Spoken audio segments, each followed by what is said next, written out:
Շնորհակալ եմ, հարգելի գործընկերներ, սիրելի հայրենակիցներ, զինվորական ծառայություն չանցած տղաների մասին իմ հեղինակած օրենքի ընդունումից հետո անցել է շուրջ 2 տարի։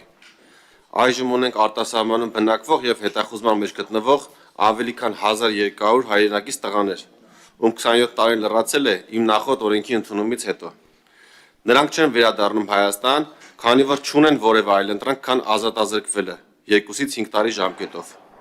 Ես, որպես օրենսդիր, չեմ ցանկանում, որպեսզի իմ ազգակից հազարավոր եղբայրներս շարունակեն կտրված ապրել մեր հայրենիքից, Հայաստանի Հանրապետությունից։ Չեմ էլ ցանկանում, որպեսզի նրանք վերադառնան եւ դատապարտվեն ազատազրկման, քանի որ այդ դեպքում եւ նրանց ճակատագրերը կխեղվեն, եւ մեր պետությունը ոչինչ չշահելով հսկայական վնասներ կկրի։ Հիմա ասեմ ինչ վնասների մասին է խոսքը։ Քրեակատարողական հիմնարկում մեկ անձի պահման միջինացված ամսական ուղղակի եւ անուղղակի ծախսերը կազմում են 437.900 դրամ։ Եթե վերադարձող անձին դատապարտվեն ազատազրկման 3 տարի ժամկետով, ապա պետությունը նրանցից ամեն մեկի պահման վրա պետք է ծախսի 15.764.400 դրամ։ Այսինքն, եթե բոլոր 1200-ն էլ ինքնական վերադառնան եւ դատապարտվեն, պետությունը միայն նրանց անազատության մեջ պահելու համար պետք է ծախսի շուրջ 19 միլիարդ դրամ։ Իմ այս օրենքով ես առաջարկում եմ լուծել այս հարցը մեկընդմիշտ, որպեսզի եւ մեր տղաները շահեն, եւ պետությունը։ Նախագծով 27-ից 37 տարեկան քաղաքացիները կարող են ազատվել քրեական պատասխանատվությունից կամովին վերադառնալով Հայաստանի Հանրապետություն եւ ընտրելով նշված 5 տարբերակներից մեկը։ Առաջին՝ ծառայել 24 ամիս ժամկետով։ Երկրորդ՝ ծառայել 12 ամիս ժամկետով եւ պետական բյուջե վճարել 2.5 միլիոն դրամ։ Երրորդ՝ ծառայել 6 ամիս ժամկետով եւ պետական բյուջե վճարել 5 միլիոն դրամ։ Չորրորդ՝ ծառայել 1 ամիս ժամկետով եւ պետական բյուջե վճարել 10 միլիոն դրամ։ Եվ 5-րդ՝ զինվորական ծառայության փոխարեն պետական բյուջե վճարել 15 միլիոն դրամ։ Նշեմ, որ իմ նախորդ օրենքի ընդունումից հետո 2024 թվականի փետրվարից մինչև 2025 թվականի օգոստոսի 1-ը 17 ամիսների ընթացքում օրենքից օգտվել է շուրջ 200 քաղաքացի։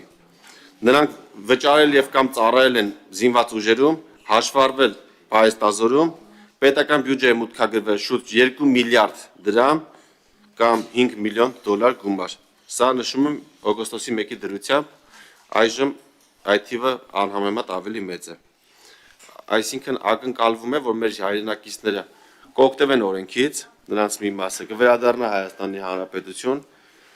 հսկայական գումարներ կմուտքագրվեն պետական բյուջե, որը կարող ենք ծառայեցնել մեր կարիքների համար, եւ նաեւ նրանց ճակատագրերը չեն շարունակի խեղված մնալ, նրանք չեն դատապարտվի կամ չեն շարունակի արտասահմանում մնալ այլ կարգավիճակով եւ կվերականգնվի նրանց կապը Հայաստանի Հանրապետության հետ եւ նաեւ կհամալրվի պահեստազորը, այսինքն կշահեն թե մեր արտասահմանում բնակվող տղաները, թե նրանց ընտանիքի անդամները, ովքեր կտրված են շատ հաճախ նրանցից եւ կշահի մեր պետությունը, քանի որ նաեւ կկրճատվեն հետախուզվող անձանց հայտնաբերման, պահման, դատապարտման ուղղությամբ ծախսվող հսկայական գումարները, որ այժմ ծախսում ենք ոստիկանության, դատախազության, քննչական կոմիտեի, պրոբացիայի ծառայության, դատարանների եւ այլ պետական կառույցների աշխատակիցների այս ուղղությամբ տարվող աշխատանքների ուղղությամբ։ Եթե կլինեն հարցեր, ես պատասխան։ Հարցեր հիմնական զեկուցողին Վահագ Ալեքսանյան, Գեղամ Մանուկյան, դուք ինչ։ Դուք բանից նիստից հետո հարցեր կտեք։ Շնորհակալություն, պարոն Սարգսյան, ուղղակի ականջս ծակեց, որ տարբերակներից առաջինը 24 ամիս ծառայելն է, մենք 24 ամիս ծառայությունը ժամկետայինների համար դարձրել ենք 18 ամիս։ Չէ, նկատի ունեմ հիմա կարողա ստեղել է հենց պետք միանգամից այդ բառակապակցությունը 24 ամիսը դարձնել 18 ամիս, թե իրանց համար հենց 24 ամիսը պետքա մնա։ Այսինքն այս հարցը էլի հասցեագրենք։ Պարոն Սիմոնյան, հարցը շատ հետաքրքիր էր, հենց իրավական տեսանկյունից դուք մեզ պետքա ճիշտ լուծումներ առաջարկեք, հիմա քննարկենք։ Շնորհակալ եմ կարևոր հարցի համար, պարոն Ալեքսանյան։ Նման հարց նաեւ Գեղամ Մանուկյանի կողմից էր հնչել։ Նշեմ, որ այս օրենքից օգտվելու են 1999 թվականին ծնված, 2000 թվականին ծնված մեր տղաները։ Նրանք եթե ըստ ընթացակարգի գնային ծառայության, պետք է ծառայության մեկնային 2018 թվականին կամ 2019 թվականին եւ այդ ընթացքում պարտադիր զինվորական ծառայության ժամկետը եղել է 24 ամիս։ Այսինքն ենթադրաբար նրանց հասակակիցները գնացել են եւ ծառայել են 24 ամիս ժամկետով եւ նրանք քանի որ այս ընթացքում 9 տարի 10 տարի բաց են թողել եւ մենք նրանց հիմա տալիս ենք ծառայությամբ իրենց հայրենիքի պարտքը փակելու հնարավորություն, կարծում եմ որ պետք է տանք նույն ժամկետով ծառայել են նրանց հասակակիցները։ Այլապես կլինի անարդար 1999 թվականին կամ 2000 թվականին ծնված մեր մյուս տղաների նկատմամբ,